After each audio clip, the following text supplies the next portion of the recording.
How many of you are tired of the scraps that are being left behind that are collecting?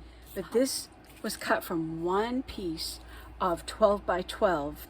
There was actually more. I already gave away another one just like that with just, it had that print on the bottom.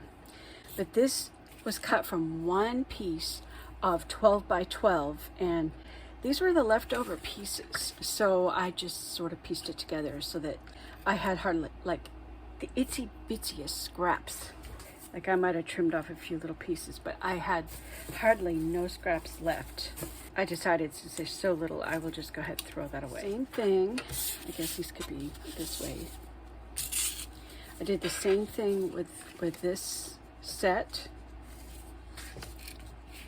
And, oh, the pinwheels. There was 2 pinwheels. I gave them away already as a thank you card. So that used up one sheet, 12 by 12. It's this side, this color on this side, and this color on that side. And I had almost no scraps. The tiniest little pieces left over went into the garbage can. I really, really loved that. And I had so much fun with that that I went and cut out some more.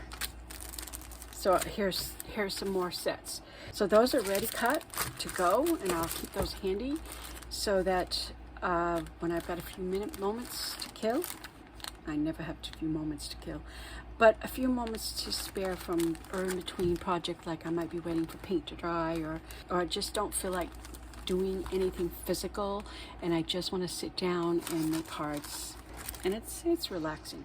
All right, I was trying to follow the one sheet wonder.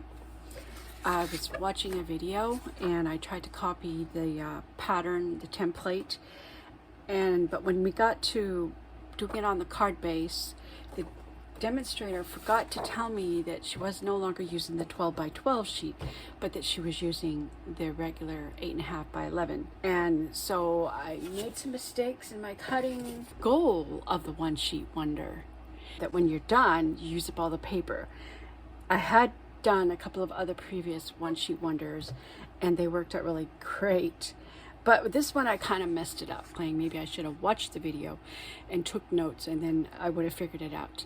So anyways, I made a mistake in my cuts and I have some leftover pieces. I started with a 12 by 12 sheet of these 2 right here, and you can see these colors are in all of these cards, and the goal was to use up the entire sheet of paper. And I did have to bring in cardstock for the base. I used that for the base. I also used this color for the base. And then for the inside where you want to put the message, I always like to have a light color with the messages because it just seems better.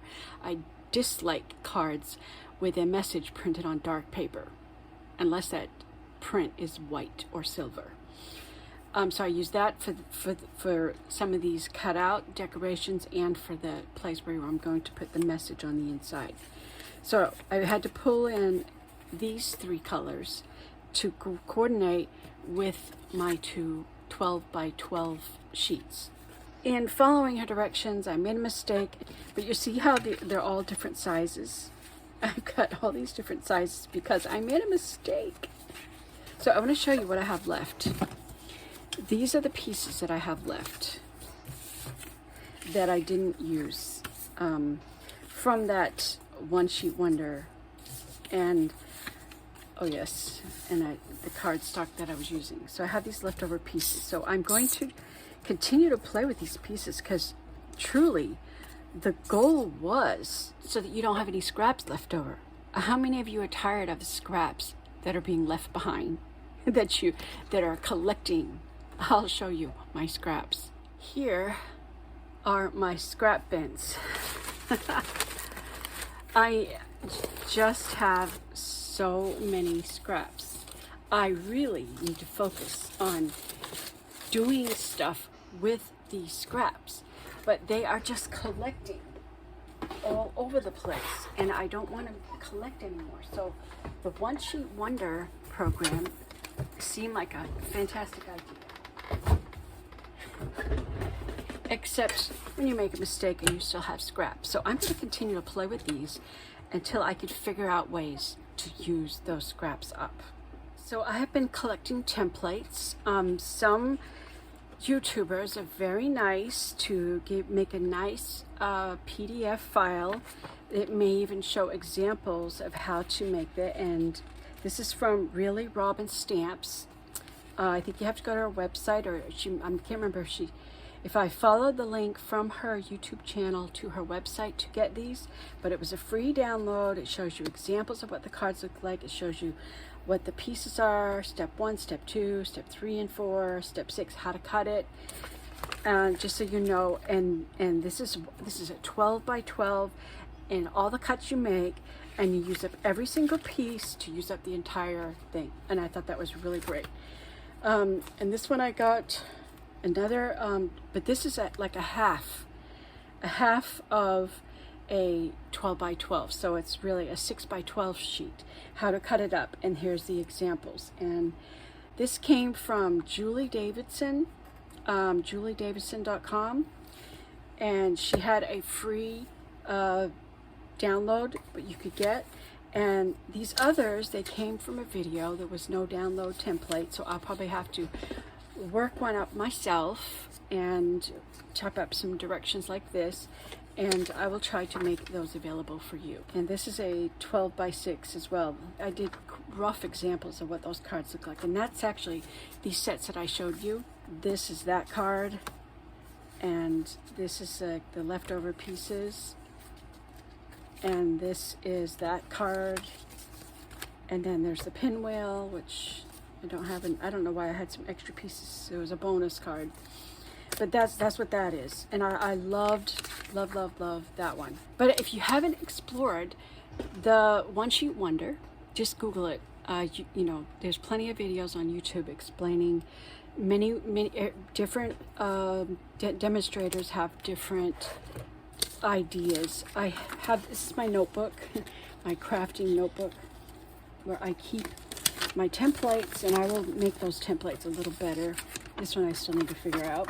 So I keep them in plastic sheet protectors, and I'm always looking for new ideas. This is a fantastic idea to save on paper. Excuse the cattail. Well, I achieved my goal. This is what I have left. Remember the papers that I was using? Well, I used up the 2 sheets of 12 by 12 using the one. Oh, cat, you mess up everything. She does more damage with her tail. She wakes me up in the morning with her tail. This is the scraps that are pretty well spent. Oh, come on. And they will go right into the trash. What I have left, I could probably still cut out some leaves or small stuff out of that. And this stuff is still usable. That's a pretty decent piece there, and that's a nice piece. But there's not really a whole lot left. I stuck with my theme, I stuck with my colors, and I did make some different cards. Okay, let me show you the cards that I created. Now, I did use some leaves for the clasp that just tucks right under the leaf. This leaf is kind of thin, and I didn't feel like it was going to hold very good, so I put stack 2 on top of each other. And then I said, well, still, I'm not really happy with that. So then what I did is I took some gold mylar paper and I glued the leaves on it. So now the leaves are a lot stronger. See? And that works a whole lot better. Plus it's smoother. It gives a smoother place for that to just slip underneath. And I thought it looked really nice having the leaves poke up, since I've got sort of a foresty sort of theme. These are our fall colors. This one, I did it with some of these little things. And I thought the stars just gave it an extra little embellishment. This one, I just felt like that piece was really big and it needed a little more color, so I took my marker and did this little design.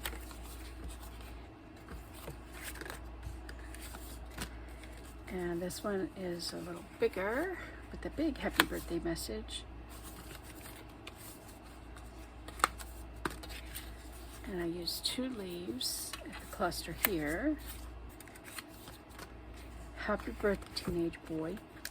I do have this fall a bunch of guys with birthdays coming up, so I wanted some mail cards. That was my goal, mail cards with fall colors. Here's some of the other cards that I made with these scraps, and I had to get creative because I wanted to use up all of the pieces. So this is a card. Today is your day. Celebrate in style. You know, fall season is hunting season. Guys like to hunt, so I put it's your day in a target. And this one, I have a certain person in mind. So the classic car will work for him, and I put some bronze embossing. They say it's your birthday. You're not old, you're just older. At least you'll always be younger than me. Awesome at any age. I think he'll like that. And this one was sort of a hodgepodge with leftover materials. And it's more of a thank you card. You made my day. And sometimes I combine different stamps to create a message. I made you a card because you're worth it. On that thing that you did, I'd give you a standing ovation. But here's a card instead. Thank you so much. And this is kind of on the same idea as a thank you for a guy. Very plain and simple, but I had to do something with the leftover. These 2 cards I'm not totally excited about. I was playing with the leftover triangular pieces, and I worked out how to do a pinwheel, but I realized it's too big, and I'm gonna have to make my envelope a little bit bigger to make sure that they fit. This one sticks out even more. And then I just used the birthday celebration, where you color it with different markers. You color your stamp and then you stamp it. So I did that with both of these. So I did it. I created something like 14 cards, I think. Let's see. 7, 8, 9, 10, 11, 12, 13, 14 cards, all made with the same color theme. And so I used up all of that paper. So I used 2 sheets. This and that. So it's double-sided. It's called Double One Sheet Wonder. So look it up. And I give you a challenge. The next time you sit down to do cards and you start to cut up paper, decide, okay, I am going to use up the entire piece of paper. So there is very little scraps left over. Now I did use up the main paper, but I still have these. But I mean, this I could still use on a card, so I wouldn't cut that up. And that I could use, on a card, so I won't cut those up. But the rest of these could be good for like sentiments. So I won't cut them up because they're sentiments. And I could probably still get a couple more sentiments out of these pieces right here. So I'm not gonna cut those up. And that could be used on a card, but see, these pieces are very small. I achieved my goal, but it took me a lot longer than it should have. That's what happens when you don't follow instructions. So right now I'm gonna work on seeing how I can cut these pieces up, and I will put my little scraps in here. I've pulled out some little punches and some die cuts, and we'll see what we can do. This is what I've been able to accomplish. I exhausted that piece and some leaves, so all of this is garbage. This will go right into the trash. I've exhausted those pieces so they don't go in my scrap bins. I know these are brown leaves. Sometimes you do have brown leaves. If you make a fall scene, you might want some brown leaves. So now I can put those. It's nice to have a little caddy like this to just put some of your scraps. So I'm very happy. I have not added to my scrap pile today. At least that is a success. Okay, I wanted to give you some examples of when you're picking out papers for the double one sheet wonder. Here are 2 pieces that would be totally awesome. Of course, this is Stampin' Up! Papers. They have beautiful papers, and most of the papers are double lined. You could just imagine these 2, and you could even mix and match. You could mix that with that. Now this would be a little too busy. Don't like that, but this definitely works. These colors would work.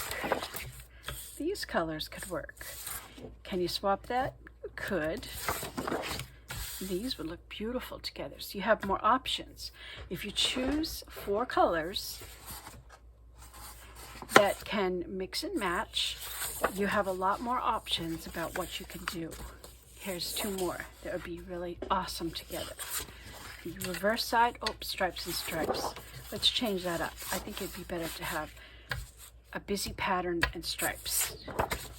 Aha, all pastel-y. But you could still, if you wanted to, on some of the cards, interchange it up. And that could work too, if the stripes are going in different directions. Probably not like that, but it probably would be cool if you did it that way. So you have to think about direction as well. Here are 2 papers that would look absolutely fabulous together. Make a nice Christmas card that's on one side, and this is the other side, and that could work. It could work. Let me just see. Oh, that could work with that as well. And that could work with that as well. You have one busy pattern and one less busy. Here's another example. It's the same pattern, but because it's a softer, more muted tone, and this is more bold because you have stronger contrast. That could work. Oh yes, these colors are reflected there, so that could work. Can you, oh no, you don't want this. This is just like too busy. It's equal amount of busyness, so you always want to have one more subdued. So that's much better, and that is absolutely perfect. Stripes and a pattern sheet that's double-sided, and usually when you have a double-sided, your colors are going to coordinate. This blue is reflected in that, so that can work. You have a floral and a print. So I hope that is at least helpful for you and would inspire you to set down as a goal to use up all your paper and see what you can achieve, and look up one sheet wonder or double one sheet wonder. Those are some great ways so you don't add to your scrap piles. My next challenge is to tackle some of my scraps and see what I can do with those scraps.